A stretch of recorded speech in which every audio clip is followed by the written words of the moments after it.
Good evening, everyone, and welcome to another episode of A Closer Look, the show dedicated to bringing you the facts.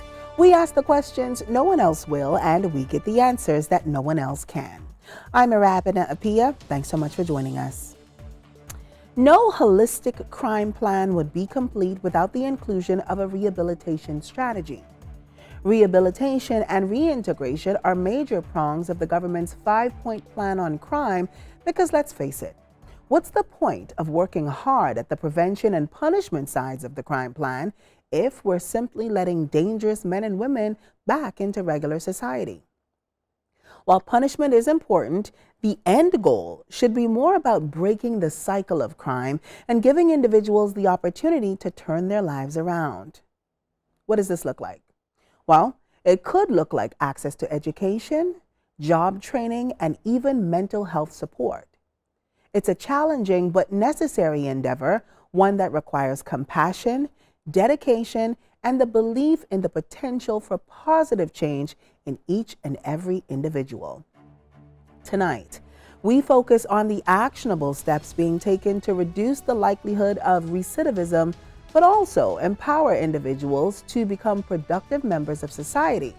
Because everyone has the potential to change, and everyone deserves a second chance, right? Stay tuned to find out, because A Closer Look begins right after this.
Welcome back.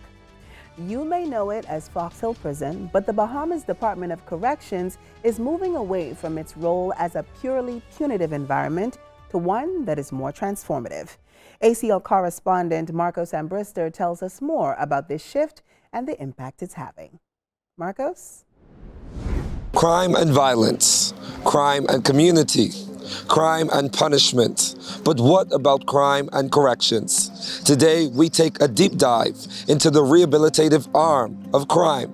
Persons come from the courts, sentenced of all sorts of crime, and we are to encourage to fix the problem. And as you know, right now we have psychologists and psychiatrists on board who are assisting in treating the problem. The greatest components of this rehabilitation is the re-entry unit. Classification sees the inmate on admission, and at that point it's a multidisciplinary team that would do a gamut of assessments to determine housing, to determine programming for the inmate, and to determine treatment. Case management and pre-release would see the inmate within 24 hours of admission. The case management unit also is the unit that prepares a sentence plan on the inmate to determine what their risk levels are and what needs to be addressed. It's the internal parole unit. That parole basically does all of the paperwork to prepare the inmate for whether they are eligible for the scheme, which is a day release program of work, or if they are eligible to go before the prerogative court of mercy. While at the Bahamas Department of Corrections, residents are not disenfranchised when it comes to education. We have academic training as well as vocational. We did do programs in terms of BGCSC and BJCs. We do professional development program.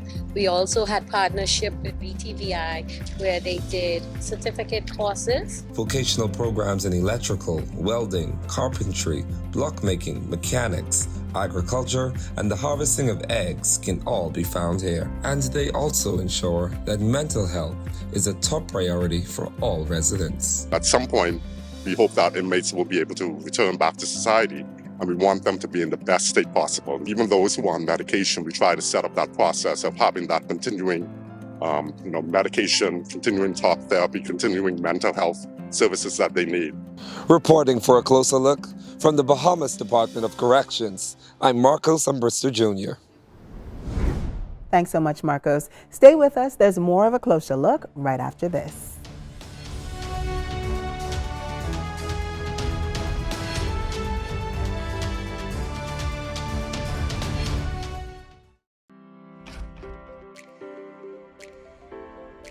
This is BDC Living, where we bring your indoor and outdoor living dreams to life. Visit our AIP warehouse showroom and explore the wide range of luxurious bedding options designed to transform your bedroom into a sanctuary of style and comfort. Experience firsthand the ultimate comfort of our sofas and sectionals, or transform your dining area with pieces that combine style and functionality. Visit any of our BDC Living locations today and let your dream decor journey begin with us.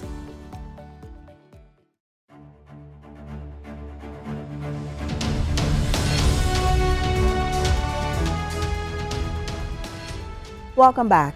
You're watching A Closer Look. I'm Arabina Apia. Thanks so much for joining us.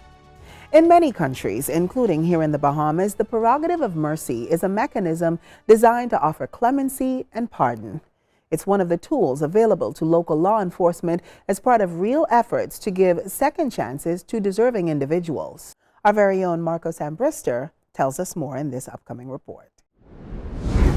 From Her Majesty's Prison to the Bahamas Department of Corrections, from inmates to residents.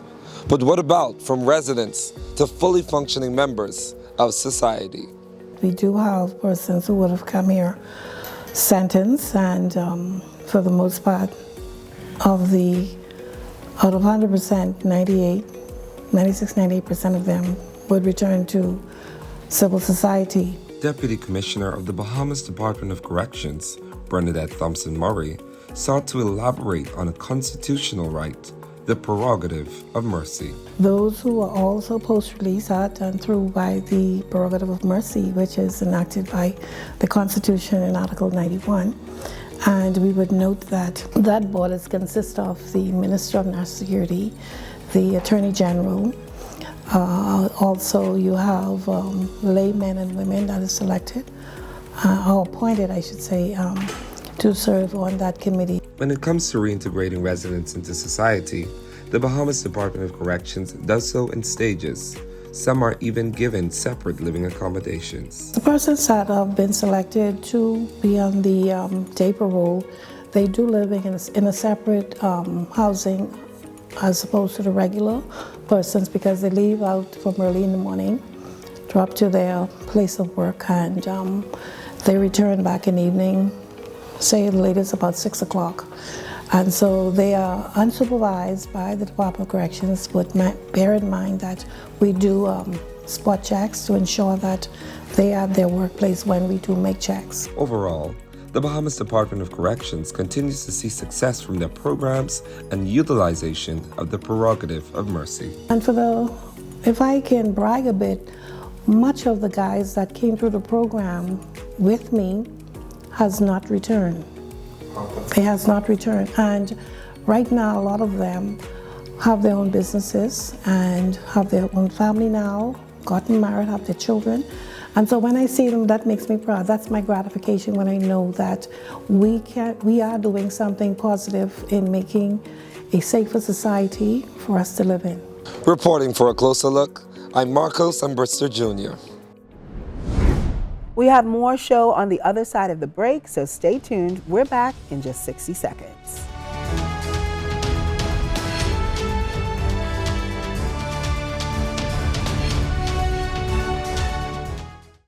In 2023, over 9 million visitors came to the Bahamas, the region's leading tourism destination.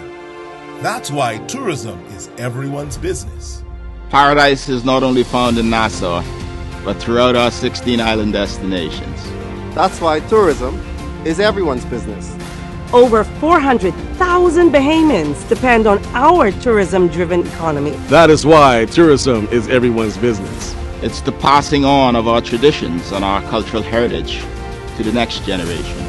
That's why tourism is everyone's business. Tourism is everyone's business.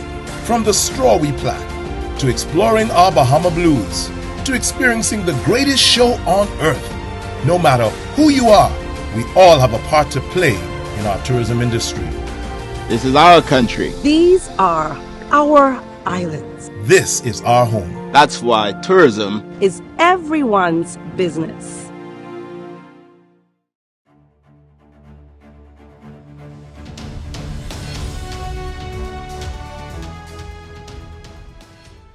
Welcome back. So far tonight, we've spent a lot of time discussing the mechanisms being put in place as a response to high rates of recidivism. We have not, however, heard firsthand from the people benefiting directly from those efforts. That is, until now. For more on this, we go to our very own correspondent, Catherine Duncombe. Catherine? The Bahamas Department of Corrections is dedicated to creating a humane environment that supports rehabilitation and successful reintegration into society. Challenges do persist, however, due to limited space, staffing, and teacher availability for programs. Director of Education and Training, Andrea Sweeting, explains. There is a really great need for a larger facility based on the fact that, as you can see every day, crime is happening.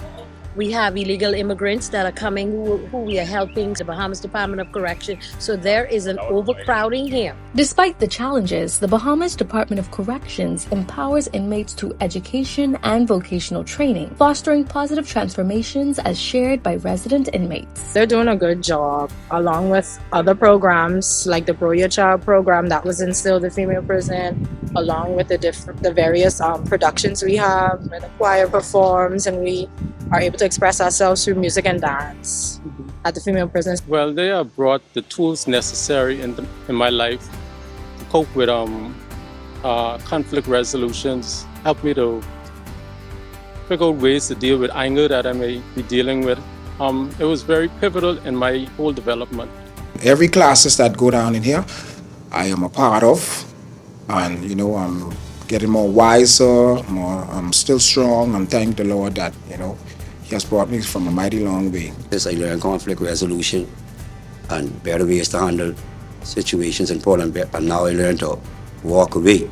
The Bahamas Department of Corrections aims for lasting positive change for its resident inmates. Its call to action for the public is to volunteer to assist in the development of programs, but it is also seeking partnerships to increase the programs they are able to offer and make them even better, all with the ultimate goal of helping resident inmates regain a normal life. Reporting for A Closer Look, I'm Catherine Duncombe. Stay tuned because A Closer Look continues after this.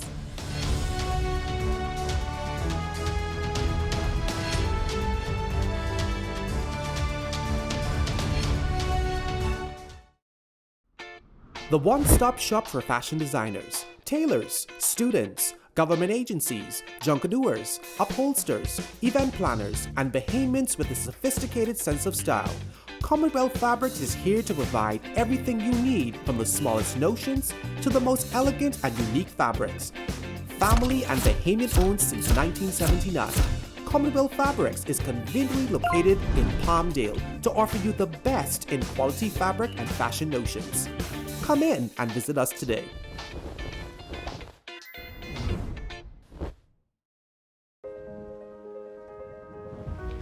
I always wanted to be a writer. I want to be famous. I want to be technical and creative.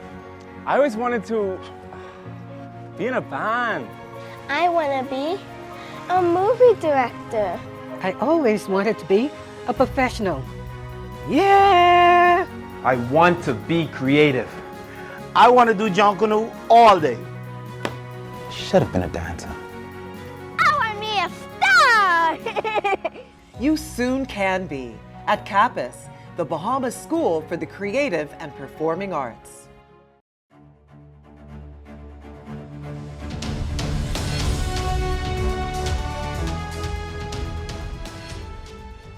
Welcome back. You're watching A Closer Look. I'm Arabina Apia. Thanks so much for joining us. Joining me in studio now is the Commissioner of the Bahamas Department of Corrections, Mr. Doan Cleare. Thanks so much for being here, sir. Thank you. Now, Mr. Cleare, let's start with the name change, because we don't call it Fox Hill Prison anymore. It is now the Bahamas Department of Corrections, and I feel like that is part of a transition from punitive to rehabilitative, from just imprisoning people to, very much a more rehabilitative approach. So can you give us an idea of what some of the specific changes in purpose are associated with this transformation and how it aligns with the broader vision of crime prevention? Okay, in 2014, the government of the Bahamas changed the name from Fox Hill Prison to the Bahamas Department of Corrections. And with that name change, it should have been a new approach in terms of rehabilitative models, but it was not changed. We continued on until 2016, 2017, and there was no change in terms of our philosophy, our approach, and the way we do business up there. It was still, although the name was changed, it was still a punitive type facility. And up to the day, we are still trying now to end some of those adequate stuff that we do, because again, name change means nothing. It is when you begin to change the approach and how you treat offenders, it's what is will trigger the actual process in enacting rehabilitation. Now, not until 2021, since upon our return back to the Bahamas Department of Corrections, we began this trust of enacting new correctional models. And in this new model, we are now trying to bring a humanistic approach to offenders. We have, for example, we have changed the name of calling them prisoners. We don't even call them inmates anymore. We call them residents now. Okay. Right. Next thing again, in some of our facilities, we don't allow them to eat in the cells anymore. We are now constructed new kitchens for them to sit down and eat. So our goal is now is very simple. We are trying now to create an environment whereas residents can feel more, I'll say more love from the employees. Yes, you may still have one or two persons who still is fighting adoption, to change. But again, our policy, our philosophy is now about rehabilitation.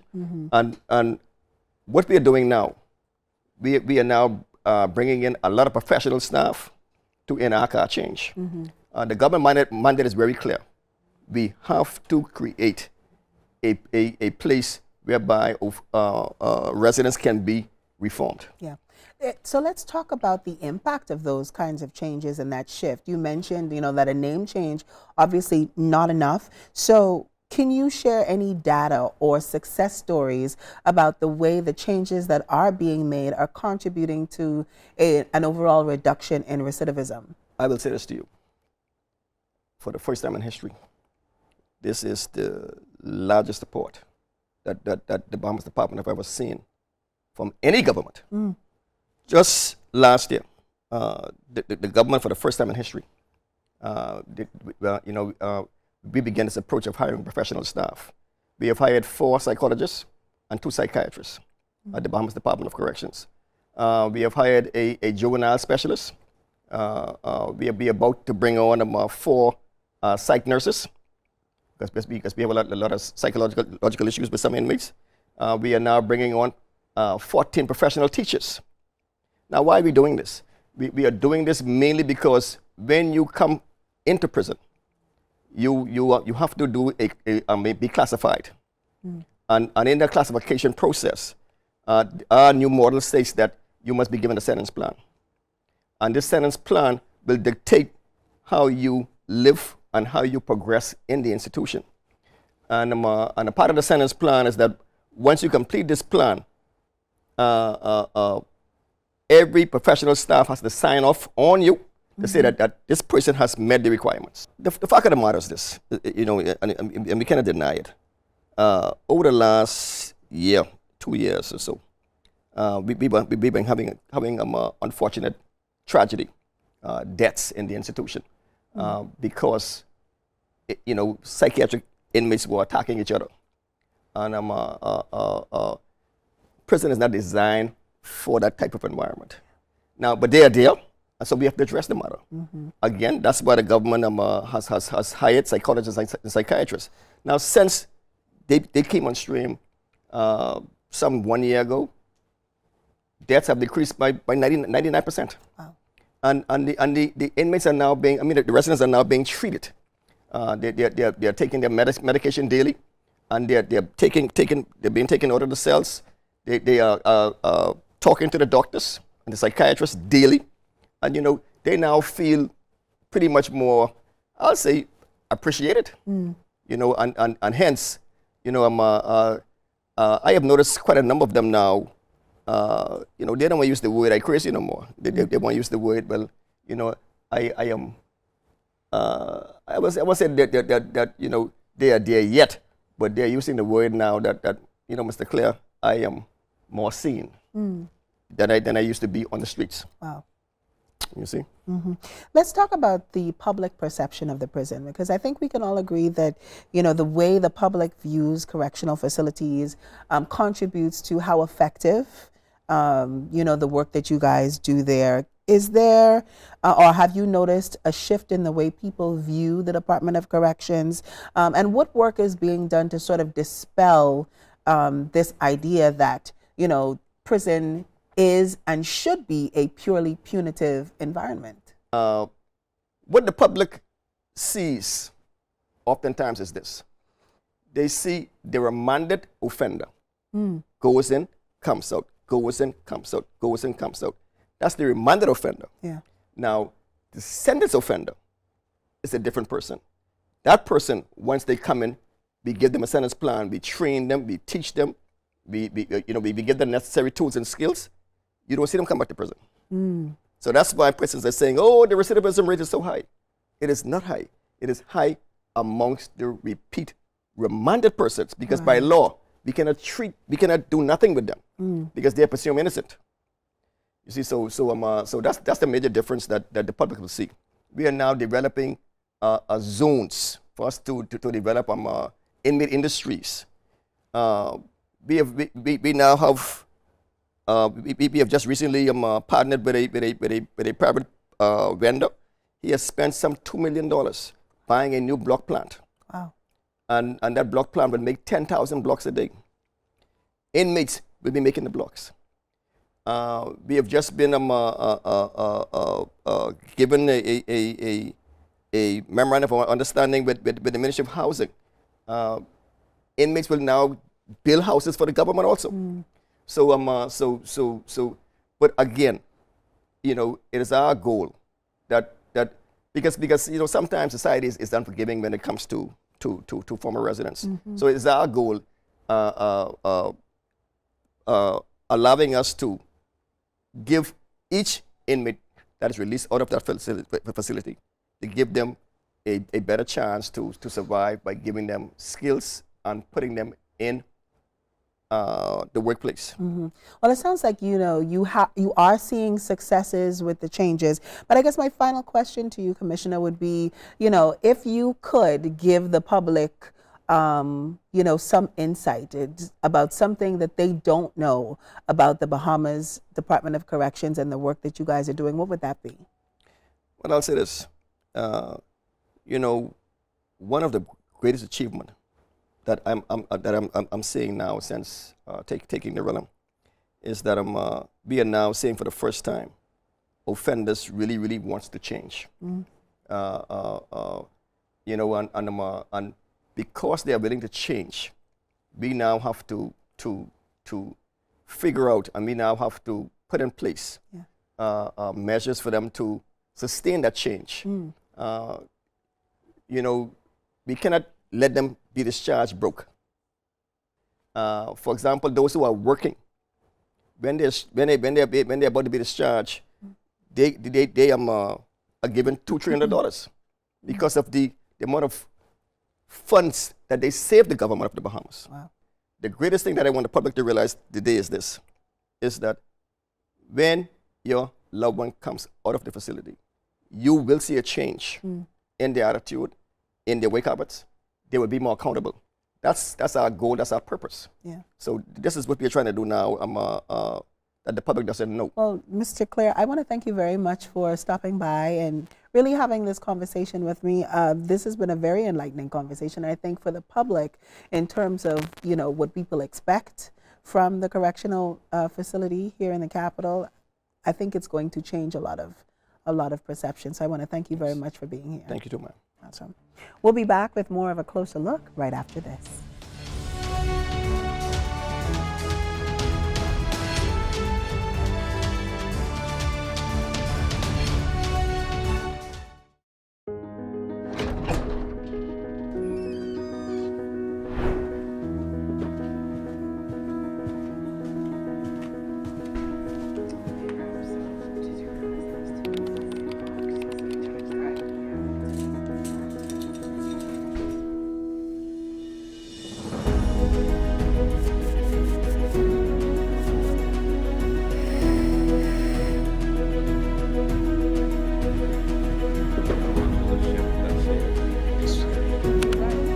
Out, guys, 1 minute out. And 3, 2. Hello, everyone. Be sure to tune in right here every Monday night at 8 p.m. for another episode of A Closer Look, the show dedicated to bringing you the facts. I'm Arabina Apia, your host for this season, and I'll see you right here every Monday night at 8 p.m. on cable channel 212.